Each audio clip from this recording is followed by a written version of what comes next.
Chef d'orchestre d'une symphonie intellectuelle, les mots et la pensée sont toujours en harmonie. Mathieu Bock-Côté. Alors, socialisme, c'est un mot dont on ne parle plus depuis 1989, la chute du mur de Berlin, 90, 91, la fin du socialisme, et on a toujours l'impression, on se dit, les sociétés occidentales ont fait leur deuil du socialisme, il existe encore à la rigueur dans les marges des partis radicaux, mais globalement, tout le monde fonctionne selon les codes de la social-démocratie convenable ou du social-libéralisme tolérable. Bon. Mais se pourrait-il qu'on assiste aujourd'hui à une renaissance d'une forme de socialisme ou d'éco-socialisme, mais non plus au niveau national, mais au niveau municipal? Est-ce qu'il se pourrait que les grandes villes dans le monde occidental, Paris, Nantes, Lyon, Bordeaux, mais aussi Montréal, Québec, soit des villes, ou Longueuil chez nous, soit des villes qui basculent dans une forme de socialisme qui ne dit pas son nom et qui s'est redéployé au niveau municipal dans un contexte nouveau, mais à travers une même aspiration? Pour en parler, nous recevons François Fournier du balado Yann et Frank. C'est le deuxième du duo. On a reçu Yann Sénéchal il y a quelques jours, là, donc c'est le deuxième, François Fournier, pour nous parler de cette question dont il a souvent parlé en ondes. François Fournier, bonjour. Bonjour Mathieu, merci de m'inviter. Ça fait plaisir. Alors, je vous lance la question. Le mot socialisme, premièrement, ou éco-socialisme, vous semble-t-il pertinent pour parler du renouveau d'une certaine gauche, premièrement? Et deuxièmement, est-ce que les grandes villes au Québec sont en train de se transformer en laboratoire de ce que serait peut-être cette nouvelle gauche? Je dirais, première partie de la question, oui, c'est un terme pertinent. D'autre part, ils s'en revendiquent, pour plusieurs, s'en revendiquent eux-mêmes. Si vous allez dans la littérature de la mouvance qu'on appelle la décroissance, donc j'ai écrit un petit bouquin là-dessus il y a 4-5 ans déjà. Et à l'époque, je vous dirais même, c'est peut-être pas stratégique de ma part de l'avouer comme ça, mais c'était un angle mort un peu de l'analyse, l'aspect municipal, parce que comme vous l'avez bien présenté, on a tendance à voir les grands mouvements, les grands changements politiques sous l'ordre de la politique nationale ou provinciale du moins, selon où on se trouve dans le monde. Et l'aspect municipal est souvent relayé un peu aux oubliettes, ça témoigne d'ailleurs du faible taux de participation souvent aux élections municipales. Les gens sont désinvestis de cette cause-là, ce qui ouvre la porte à toutes sortes d'activistes pour devenir conseiller municipal, éventuellement maire, et de faire progresser certaines idées qui s'inscrivent dans cette mouvance-là de la décroissance. D'autre part, vous disiez que c'était souvent dans les grandes villes. Donc, évidemment, on connaît on voit un peu ce qui se passe à Paris, à Montréal, à Québec, mais même plus récemment, on a vu que ça se passe dans des micro-municipalités. Donc, on a fait beaucoup état dans les dernières semaines de ce qui s'est passé aux îles de la Madeleine avec le fameux passeport touristique qui allait s'opérer via un code QR. Mais lorsqu'on regarde un peu d'où origine cette idée-là, en fait, l'idée origine d'un rassemblement qui s'appelle le Forum des partenaires des îles de la Madeleine. Alors ça, c'est tout à fait formidable. Lorsqu'on regarde les propositions de ces gens-là, il y a une rencontre qui a eu lieu l'année passée, qui a donné leur rapport de 2023. Et lorsqu'on regarde dedans, tous les préceptes ou les idées qui sont mis de l'avant par la mouvance décroissante s'y retrouvent. Donc, l'économie circulaire, favoriser d'abord l'achat local, l'économie de partage, la redistribution massive de la richesse et la décroissance planifiée. C'est même écrit dans le rapport, dans une section qui s'appelle « Idées supplémentaires ». Donc, tout bonnement, comme ça, on vous livre des idées supplémentaires, le fruit d'une réflexion totalement neutre, Et dans ce document-là, on fait la promotion de renoncer à la mentalité de propriétaire, renoncer au luxe et au confort des maisons unifamiliales, rationner l'eau et l'électricité, taxer les VUS.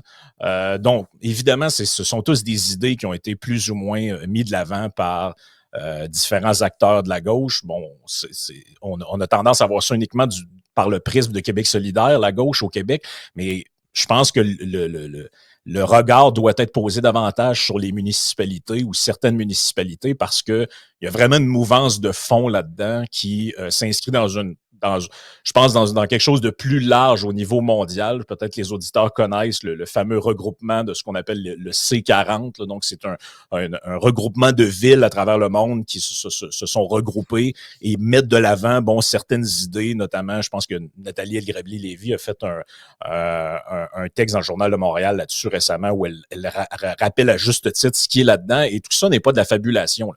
Ces gens-là écrivent et laissent des traces. Donc, dans le cas du mouvement C40, qui rassemble, comme je l'ai dit, plusieurs grandes villes, dont je crois Montréal, ils ont un document qui s'appelle The Future of Urban Consumption in a 1.5 Degree World. Et ça, c'est un rapport dans lequel ils nous disent que l'objectif, c'est que vous ne vous achetiez plus vraiment de vêtements, que si vous avez un téléphone intelligent, vous devriez le garder 7 à 10 ans parce que sinon, ça crée de la pollution. L'idée, c'est que il y a de moins en moins de gens qui possèdent un véhicule privé. L'idée aussi que les gens, c'est même écrit dans le rapport, l'objectif ambitieux par rapport à l'alimentation, c'est 0 kg de consommation de viande et de produits laitiers par année.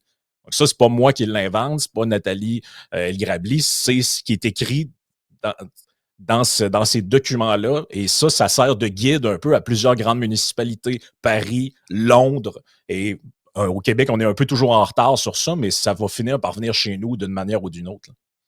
Alors, vous nous parlez d'une tendance idéologique qui a concrétisé son projet au niveau municipal. C'est-à-dire, ça devient un laboratoire d'application. Je donne quelques exemples qui me viennent en tête, mais à Paris, on l'a vu, c'est assez avancé. Nantes, Bordeaux, Lyon, où il y a... mais j'ajoute une chose là-dedans, c'est qu'il y a peut-être deux revendications distinctes. D'un côté, il y a cette gauche éco-socialiste décroissante.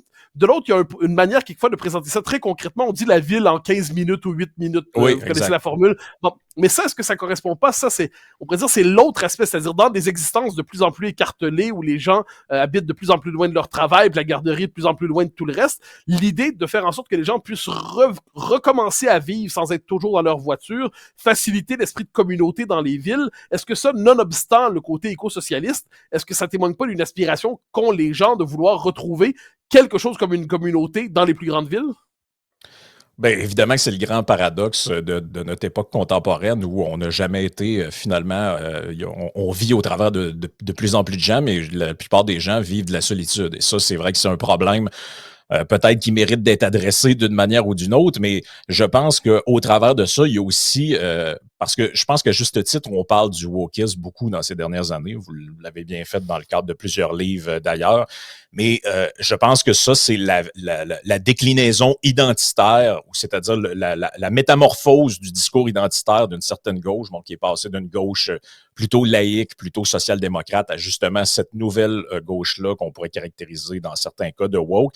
Et je pense que même sa volonté de planifier la ville, d'ailleurs, c'est vraiment comme ça qu'il se voit. En fait, c'est la planification centrale telle qu'on la voyait dans les régimes socialistes ou dans les régimes communistes, mais à l'échelle municipale. Donc là, on a toute l'armée et la nouvelle, ils ont une science pour ça, ils appellent ça l'urbanisme. Donc le rôle de l'urbanisme, c'est de planifier la ville, comme si de manière organique, les villes n'avaient pas émergé historiquement pour toutes sortes de raisons. Donc là, ils vont en Europe et nous disent, ben, regardez, c'est le fun, à Paris, on peut descendre de son hôtel et aller à la petite boulangerie du coin, ça prend 2 minutes à pied. Oui, mais la ville de Paris n'a pas été planifiée dans le passé par des espèces de grands Manitou autour d'une table, un politburo qui se disait, ben voici comment il faut planifier la ville en 8 minutes ou 15 minutes. Ça a émergé comme ça, la densification historiquement qui s'est faite et la configuration géographique de l'Europe a fait en sorte que ça s'est rendu possible.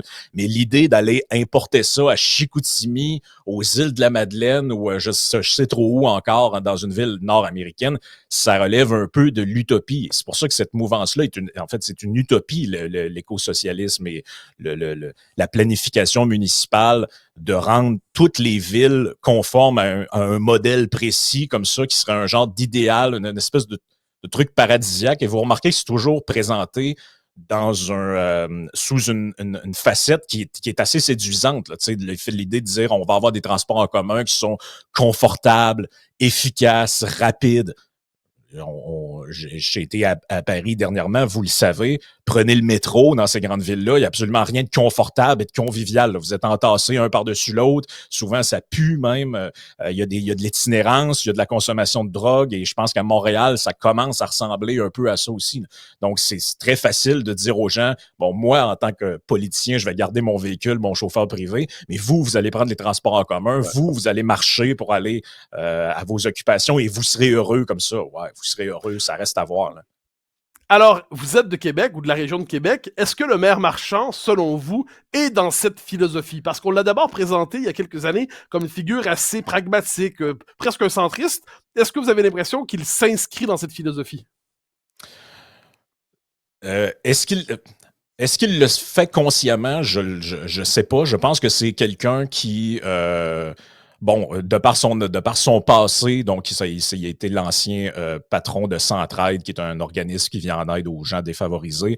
Donc, je pense qu'il a pataugé dans le milieu communautaire, ce qui fait il est très influencé par ces gens-là. Effectivement, il a tenté de se présenter dans un premier temps comme quelqu'un d'assez modéré. Il disait lui-même, je suis pas de gauche, je suis pas de droite. S'il y a des idées qui sont bonnes à droite, elles sont de droite. S'il y a des idées qui sont bonnes à gauche, on prendra ces idées-là. Étrangement, depuis qu'il est là, il y a que des idées de gauche qui sont utilisées. Les idées de droite, finalement, ils étaient pas bonnes. Et je pense que il s'inscrit dans ce modèle-là. Je n'irais pas jusqu'à dire que lui-même est un éco-socialiste ou un adepte de la décroissance, mais comme dans beaucoup de cas, des gens sont happés par ce type de discours-là parce que ce sont des discours qui se présentent toujours sur un aura favorable avec l'idée que, par exemple, en fait, la plupart des gens, si vous demandez ce qu'ils pensent que c'est que la décroissance, les gens pensent que c'est la simplicité volontaire, que c'est faire un petit peu d'effort, que c'est recycler, que c'est composter, que c'est essayer de faire attention, de pas gaspiller, pour si mon téléphone est encore bon, pourquoi je le changerais. Mais ça, c'est la simplicité volontaire. Le vrai projet de la décroissance, c'est pas la simplicité volontaire, c'est la simplicité forcée. C'est ça la différence entre les deux. C'est pas l'idée que volontairement, vous-même, par votre libre arbitre, vous pourriez dire, ben écoutez, je pense que je peux aller faire mon marché à pied. Pourquoi toujours prendre mon véhicule? Tu sais, tout le monde fait son petit effort, puis chaque geste compte, comme il aime dire. C'est l'idée que on va finalement vous emmerder jusqu'à temps que votre véhicule, vous vous en débarrassiez parce que c'est rendu impossible de se stationner dans telle rue, parce qu'on a transformé ça en rue piétonne, parce qu'on a mis en plein milieu de votre rue une piste cyclable, parce que, je pense que c'est des enjeux qui sont de plus en plus présents à Montréal, puis ça s'en vient à Québec aussi. Mais je pense qu'ils ne le feront jamais en avouant officiellement que l'objectif, c'est ça, que c'est un agenda de décroissance pour aller vers... D'ailleurs, quand vous lisez là-dessus, on ne sait pas trop ce que c'est que la décroissance réellement. C'est un slogan, c'est un mot un peu agité comme ça, mais personne ne dit jamais, en fait, ce que c'est. Et personne n'avoue jamais que c'est une diminution globale du niveau de vie. Donc, on va dire, ouais, mais c'est manger un peu moins de viande pour faire attention à la pollution, les GES, tout ça. Ouais, mais si vous diminuez chaque aspect de votre vie, diminution de la consommation, diminution de la viande, diminution de la possession d'objets privés, renoncement à la propriété, ça, c'est globalement une diminution du niveau de vie. Et moi, je trouve ça pas très progressiste pour des gens qui, par ailleurs, prétendent être de la gauche. Alors, nous arrivons au terme de notre entretien, mais ce que je vous propose, c'est de le reprendre très bientôt sur la question de la décroissance spécifiquement. Donc, on touchait au municipal aujourd'hui, mais plus largement, quelle est cette philosophie de la décroissance dont on parle en Europe avec le Green Deal? Donc, on parle un peu partout. Donc, si vous êtes partant, dans les 2 prochaines semaines, on se retrouve pour parler directement de la question de la décroissance. Ben, ça me fera plaisir. Au grand plaisir, François Fournier. Merci infiniment du balado Yann et Frank. Merci infiniment. Merci beaucoup.